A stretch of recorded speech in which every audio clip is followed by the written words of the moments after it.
Realmente é o fim pro Milwaukee Bucks. Se já estava difícil com o Damian Lillard, mesmo que fora de ritmo e fora de forma, sem ele fica praticamente impossível continuar nesses playoffs. Damian Lillard rompeu o tendão de Aquiles, essa é considerada por muitas pessoas e muitos atletas a pior lesão dentro dos esportes. O tempo de recuperação de um rompimento total pode chegar a 1 ano, várias vezes, não raramente passando de 1 ano de recuperação.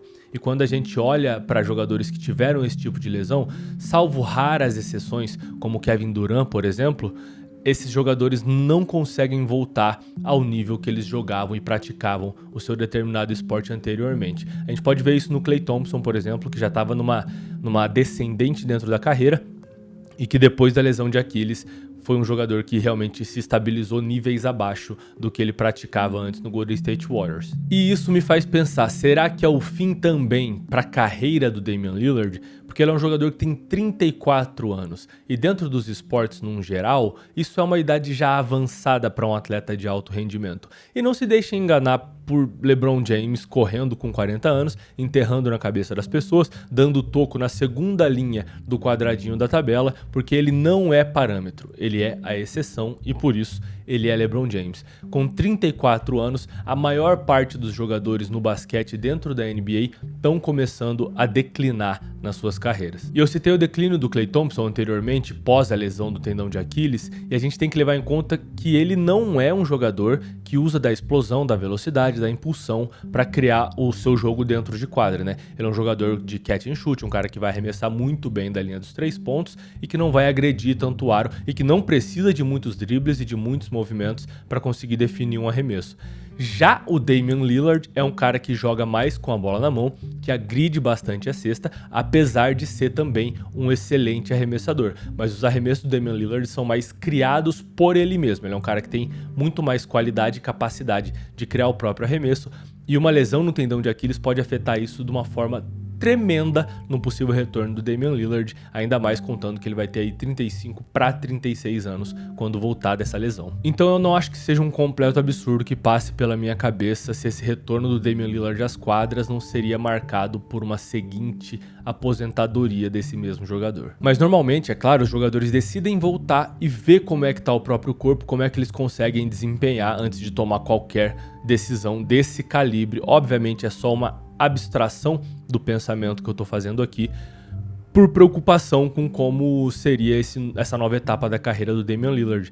Mas assim que ele voltar de lesão, e vai voltar estando no Milwaukee Bucks, eu me pego obrigado a pensar também, será que o Giannis vai estar no Milwaukee Bucks esperando por Damian Lillard? Eu, pessoalmente, gostaria que a resposta para essa pergunta fosse não. Eu quero ver o Giannis em uma outra equipe que seja capaz e competente de saber tirar o melhor do auge desse jogador. Porque acredite você ou não, a gente ainda tá vendo o auge de Giannis Antetokounmpo. Ofensivamente, com aproveitamento perto de 70% nesses playoffs, com mais de 30 pontos por partida, 15 rebotes por partida, mesmo tendo Brook Lopes dentro de quadra. E do lado defensivo, pra mim, Giannis é um dos melhores, se não o melhor jogador da NBA hoje. Eu quero muito que o Giannis olhe pro Damian Lillard, que é um jogador que dedicou o seu auge todo à mesma franquia e não obteve retorno, e decida sair. E já que eu citei a fidelidade do Damian Lillard aqui, eu tô com um pensamento na minha cabeça que eu queria compartilhar com vocês, e esse pensamento é que a nossa forma de torcer e consumir basquete em relação a alguns jogadores é muito zoada. A gente julga jogadores como Kevin Durant, por exemplo, jogadores que abandonam, entre aspas, a franquia que os draftaram para ir atrás de um time mais competitivo que possa trazer um título para a própria carreira, porque no fim das contas, o objetivo de todo jogador é vencer um título. E a gente olha para esses caras que saem das franquias e diz, caramba, olha lá, escolheu o caminho mais fácil. Mas quando a gente olha para carreiras como as do Damian Lillard, que tentou vencer a moda antiga, que tentou elevar o patamar da sua franquia, a gente vê esses caras como fracassados. A gente fala que o Dame ficou tempo demais dedicando a sua vida a Portland e que quando ele saiu agora nos Bucks, ele já é um jogador que é fraco, um jogador mediano, um jogador que não consegue desempenhar. Eu sei que não são todos os torcedores de basquete que consomem a carreira dos jogadores dessa maneira. Eu digo a gente, fãs de basquete como um todo, generalizando de fato.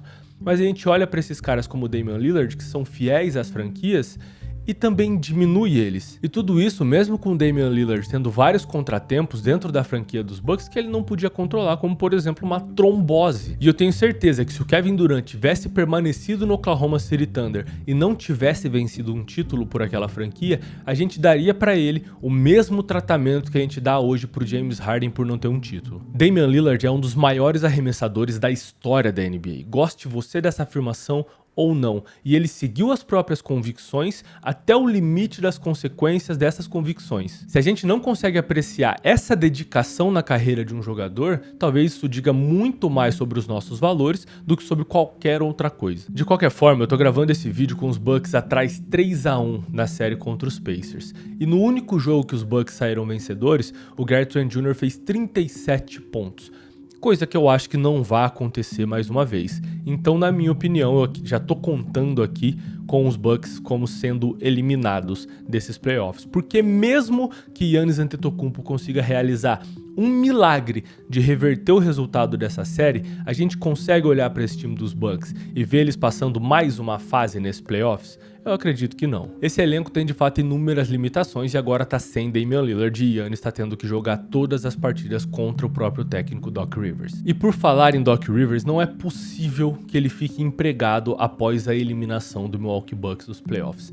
Não é possível. Eu tenho um medo muito grande de que o front office, o general manager dessa franquia, olhe para o elenco e diga: nossa, o nosso elenco é muito falho, e coloque a desculpa, a culpa, no caso, pela eliminação em cima do elenco e decida manter o Doc Rivers como se ele não tivesse parcelas de culpa nisso.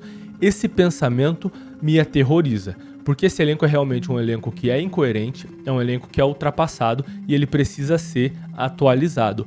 E isso me faz pensar também se a demissão do Mike Budenholzer ou mesmo do Griffin não foram erros, sendo que o time realmente precisava não era uma troca de técnico e sim uma atualização do elenco. Porque pode funcionar como defesa para o Doc Rivers os argumentos de que não é fácil organizar uma defesa com Damian Lillard, que é um jogador muito baixo e muito fraco, e com Brook Lopes, que é um jogador que quando sai do garrafão é um mismatch ambulante para a própria defesa. E é muito triste o fato de uma defesa ter tantos defeitos, mesmo tendo Giannis Antetokounmpo, como eu citei anteriormente aqui no vídeo, sendo o melhor jogador defensivo da NBA hoje, na minha opinião. E outro argumento que pode ser usado em defesa de Doc Rivers é que esse ataque, mesmo tendo Damian Lillard e Giannis Antetokounmpo e um pivô espaçador no Brook Lopes, é um elenco com peças complementares muito ruins. Inclusive, quando a gente olha para Kyle Kuzma hoje, a gente pensa e se questiona se trocar Chris Middleton por ele realmente fez sentido. Obviamente, vendo agora do futuro, é muito fácil ser um engenheiro de obras prontas e dizer que a troca não valeu a pena. Mas no momento em que a troca foi feita, já tinham algumas dúvidas e eu acho que essas dúvidas elas estão apenas se concretizando agora. Enfim, eu espero que o front office dos Bucks não olhe para essas desculpas e decida manter o Doc Rivers, porque se eles escolherem fazer isso, é para fechar a porta da franquia no outro dia. É pro torcedor ir para frente do estádio e passar um cadeado na porta para nunca mais abrir. De qualquer forma, se o Milwaukee Bucks não aplicar grandes mudanças nessa off-season, eu acredito que o Giannis Antetokounmpo deixa a equipe e aí ele mesmo aplica grandes mudanças dentro da equipe. Se eles quiserem manter o grego, eles vão ter que fazer bastante coisa. E aí vocês podem usar o argumento aqui de que o Giannis queria o Doc Rivers, de que o Giannis queria o Damian Lillard, por isso o Jrue Holiday saiu, e tudo o que ele quis foi o que fez as coisas darem errado. Mas faz parte da carreira de um GM olhar para aquilo que a estrela do time tá pedindo e ver se vale a pena ou se não vale a pena. No fim das contas, a pior coisa que pode acontecer pro time do Milwaukee Bucks agora é vencer mais uma partida dentro dessa série. É bom que eles sejam eliminados de uma vez e consigam o quanto antes correr atrás já do Michael Malone, que é o ex-técnico do Denver Nuggets, demitido 9 partidas ou 3 partidas antes do final da temporada regular. Eu não lembro se foi ele ou o técnico do Memphis Grizzlies que foi demitido a 9 ou a 3 partidas. Eu sei que um foi demitido a 9, outro a 3 partidas do final da temporada regular. E eu realmente não consigo entender como é que um time se propõe a fazer isso. Mas eu acho que contratar Michael Malone é um excelente primeiro passo para começar a arrumar toda essa bagunça do time.